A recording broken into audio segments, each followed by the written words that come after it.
everyone, I'm really happy to be back and I hope you really miss me. So, what I'm going to talk about today?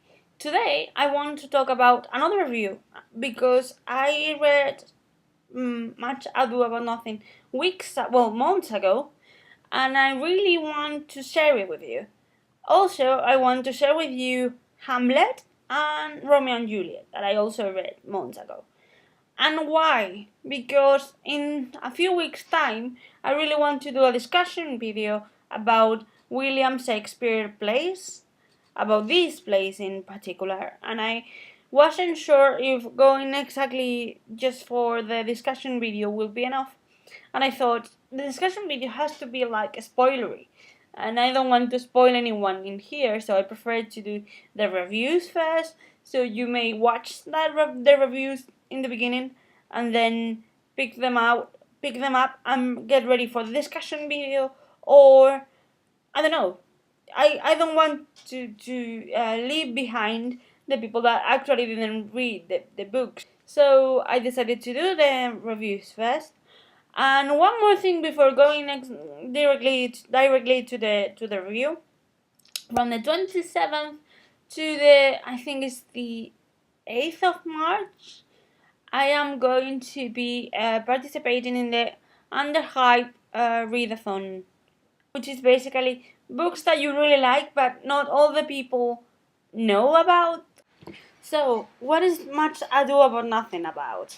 In this case, it tells the story of either to say the village of Messina, Italian village that is like governed by Leonato, which is like the governor of the place, and he has a daughter, Hero, which is really beautiful, and he also is like the protector of his niece, Beatrice, which is my favorite character. And at one point in the play, right at the beginning of the play, the Prince of Aragon and his court arrived to this little village, and they decided to stay for a while. So, the court of Prince Pedro, in this case, it's formed by mainly Claudio, a count, yeah, the Con Claudio, and also Benedict of Padua. So, right at the beginning of the play, you discover that Sir Benedict of Padua, or Signor Benedict of Padua, and Beatrice don't get along really well, but Claudio and Hero fall in love almost instantly. So, this play is about the relationship between the characters and how misunderstandings lead to different conflicts and how they are resolved. I'm really trying not to spoil anything. In my case, it's my favorite play. It's a comedy. It's not a it has dramatic elements, but it's considered a comedy, and I don't think it's a really like known or most renowned plays of William Shakespeare. But I adore the I don't know, the courtesy and how these dynamics from hate to other kind of feelings revolve, how they develop. And for example, for me it's really important the masquerade scene in the ball. I love masquerades, and I don't know, any excuse to wear fancy dresses and masks. So I really like how these I think it's like the beginning of everything. This little scene in the ball where everyone is in this party but they don't know exactly who is who. Is how these play triggers. Every intrigue, every plot start, in my opinion, triggering from there. I already said that I love Beatrice. I love Beatrice because she's not the damsel in distress. She's not the typical lady who needs to be married. She doesn't. She doesn't need a man, and it's really funny how she mocks about it in several moments of the play. She really defies what is considered to be the perfect woman. It's like she doesn't need any kind of man bothering her, and it's really, I find really funny to see how she argues, or yeah, she discusses with Benedict quite a lot. So they like teasing each other because they are like very very ironic, both of them. So it's like they're trying to see how long they can pull the strings until one of them, I don't know, gets angry, or I don't know. I really like their dynamics, but also love Hero and Claudio's love. It's love at first sight, and I am not really a fan of that kind of trope. But I like how courteous is at the beginning, and how timid Claudio seems to talk to Hero, which also leads to another conflict. But I'm not going to say spoilers here. Another element that is really important in this play, at least in this play, at least in my opinion, is friendship.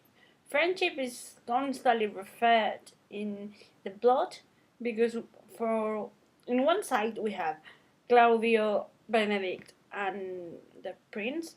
This friendship is very very well bounded. It's bounded through war, and it's actually the excuse of the villain, in this case Don John, the bastard brother of the prince, to introduce this kind of major conflict, to create the drama out of this. And it's going to be an important theme, in the sense that at some point, and I'm not going to reveal why, the friendship, for example, between Benedict and another character of the play is going to be at stake, because it's going to be another kind of interest apart from friendship that is going to put this relationship in a very difficult place. And I also want to introduce here the friendship, the bond between the two cousins, Beatrice and Hero. Beatrice is like the elder cousin of the two, so she's more or less protecting Hero, and giving her advice, and be able to be independent, just as Beatrice is. And I think it's very important because, well, love is a very major theme in here. I already talked about it, but the fact that it's all built up from friendship onwards is very important. Or I think it's very important because the most important element of the plot that causes the whole big conflict comes because of misunderstanding that put us at the stake every friendship created there. So I think it's a very important element. Regarding the edition that I have the Oxford World Classic edition, and I actually believe it's the most easiest to read, because it's one of the few plays that I really have the courage to read in the original language. And for me, it was very important that you didn't have to go to the end of the book to check the dictionary or the expressions, the meaning of the expressions. You have them in the footnote, which is great, because you can check the, I don't know, meaning of an expression that is not used anymore, and then continue with the reading. As well, if you are more of a film person, there's a at least my favorite version of it. It's the one of around the 1990s, that it's starring Emma Thompson and Kenneth Branagh. Is treating dealing with the original text, which is in verse, but it's really well driven, and I really like how it's delivered and how easy it seems from a non-poetic person point of view. So that's all for me today. If you like my review, you know where to press.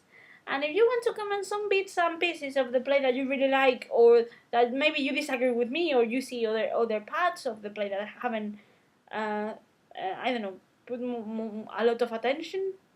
Please let me know down below in the comments. As well, I will leave you the social media of my channel if you want to follow me there. Bye!